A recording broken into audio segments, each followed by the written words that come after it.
दोस्तों, एक बार एक व्यापारी व्यापार करने के लिए एक नया शहर ढूंढ रहा होता है। वो अपने पूरे लाव लश्कर के साथ, बहुत सारी बैलगाड़ियां होती हैं, उसमें सामान होता है, वो उनको लेकर के नए शहर की तलाश में निकल पड़ता है। उसको रास्ते में एक कस्बा दिखता है जो कि काफी बड़ा होता है। वो सोचता है कि इस जगह पर मैं अपना बिजनेस कर सकता हूँ। वो वहां पर जाने से पहले एक बार सोचता है कि मैं आसपास के लोगों से पता करूं कि ये शहर है कैसा। वहां पर बाहर कुछ बुजुर्ग लोग बैठे होते हैं। वो एक बुजुर्ग के पास जाता है और पूछता है कि ये शहर कैसा है। मैं यहाँ पर एक बिजनेस करने आया हूँ, व्यापार करने आया हूँ, मेरे पास बहुत सारा सामान है। इस शहर में जाने से पहले एक बार जानना चाहता हूँ इस शहर कैसा है, यहाँ के लोग कैसे हैं। जो उन बुजुर्ग के ग्रुप में जो सबसे सीनियर होते हैं वो मुस्कुराते हुए पूछते हैं, आप जिस आखिरी शहर से आए हो वो शहर कैसा था। वो व्यक्ति, वो व्यापारी बहुत ही बुरे मन से कहता है, मैंने उस शहर जैसा गंदा शहर नहीं देखा। वहां पर लोग जब देखो परेशान ही रहते थे, रोते ही रहते थे। मैं इतना बड़ा व्यापारी हूँ, वो मुझे कभी सम्मान नहीं देते थे। मैंने उनके शहर में कई सारे बिजनेस खोले, उन लोगों को जॉब दी, लेकिन वो लोग मुझे कभी उस तरह का सम्मान दिए ही नहीं। मुझे वो शहर सबसे बेकार शहर लगता है इस संसार का। वो बुजुर्ग व्यक्ति मुस्कुराने लगते हैं और ज्यादा। वो कहते हैं, फिर तो आप गलत शहर में आ गए। इस कस्बे में लोग उस शहर से भी ज्यादा खराब हैं। आप कृपा करके अपनी बैलगाड़ी आगे ले जाएं और कोई अच्छा शहर ढूंढें अपने व्यापार के लिए। वो व्यक्ति आगे बढ़ जाता है। इतने में एक नौजवान युवक घोड़े से आ रहा होता है।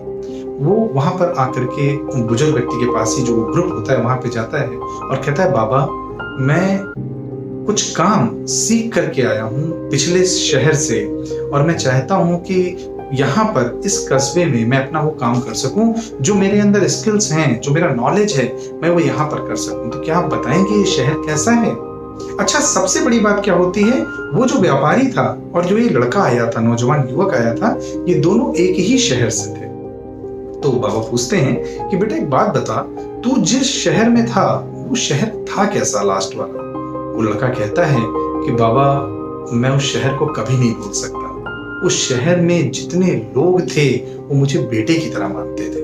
उन्होंने मुझे बहुत कुछ सिखाया है। आज मेरी मजबूरी है कि मुझे वहां से यहाँ आना पड़ रहा है, क्योंकि जो नॉलेज मेरे अंदर है उस काम को वहां बहुत लोग जानते हैं। तो मैंने सोचा कि क्यों ना मैं अपने स्किल्स को, अपने नॉलेज को एक नई जगह पर जाकर के बताऊं, लोगों के साथ शेयर कर सकूं कि वहां के लोग भी सीखें और साथ साथ मेरा थोड़ा सा व्यापार भी हो जाए। वो बुजुर्ग व्यक्ति हंसने लगता है। तो कहता है, फिर तुमने वो शहर छोड़ने में तकलीफ नहीं हो रही? लड़का कहता है, बहुत हो रही है। मुझे ऐसा लगता है मैंने अपना घर छोड़ दिया। वो बुजुर्ग व्यक्ति उससे कहते हैं, फिर तुम बिल्कुल सही जगह आए हो। ये जो शहर है ये तुम्हें उनसे भी ज्यादा प्यार करेगा। यहाँ के लोग बहुत अच्छे हैं। जाओ अंदर और शहर में जाकर के अपना व्यापार स्टार्ट करो। वहीं पर एक व्यक्ति, जवान व्यक्ति और बैठा होता है। वो बुजुर्ग व्यक्ति से पूछता है कि बाबा इससे पहले इतना बड़ा व्यापारी आया था, आपने उसको कह दिया कि ये शहर खराब है, अब आप इस लड़के से कह रहे हो शहर अच्छा है। मुझे समझ नहीं आया, आप एग्जैक्टली कहना क्या चाहते हैं? वो जो बुजुर्ग व्यक्ति होते हैं वो हंसते हुए कहते हैं, बेटा 3 चीजें हैं जो एक व्यक्ति को अलग बनाती हैं दुनिया में। हम सब इस संसार में रहते हैं, लेकिन हम उन्हीं की बुराई करते हैं जिन्होंने हमें बहुत कुछ दिया है। वह व्यापारी जिस शहर में था उसने वहां पर इतना व्यापार किया, इतना धन अर्जन किया, और वो वहीं के लोगों की बुराई कर रहा है। इसका मतलब उन लोगों में दिक्कत नहीं है, वो दिक्कत, वो मानसिकता इस व्यापारी की खराब है जिसको सिर्फ और सिर्फ कमियां ही दिखती हैं। जैसे एक सुई में वही धागा अंदर जा सकता है जिसमें कोई गांठ ना हो, उसी प्रकार जिसका मन साफ होता है, जो हृदय से खुश रहता है, उसी को हर जगह पॉजिटिविटी नजर आती है। दूसरा, उस व्यापारी को अपने काम को लेकर के अहंकार बहुत था। उसको लगता था उसने लोगों को बिजनेस दिया है, उसको लगता था वो बहुत बड़ा व्यक्तित्व है, जबकि अगर वहां के उस शहर के लोग उसका साथ नहीं देते तो क्या वो इतना बड़ा बन पाता? असली बड़ा इंसान वही है जिसके पास से आने के बाद कोई अपने आप को छोटा महसूस ना करे। और तीसरी जो सबसे बड़ी उसकी बात थी, वो हर बात में ये बात कहता था कि मैंने ये किया, मैंने वो किया, सब कुछ मैं ही कर रहा हूं। तो इसका मतलब है कि वो जब इस शहर में भी आता तो हम लोगों के ऊपर एक राजा की तरह राज करने की कोशिश करता, ना कि एक आम शहरी की तरह हमारे साथ घुल मिल के रहता।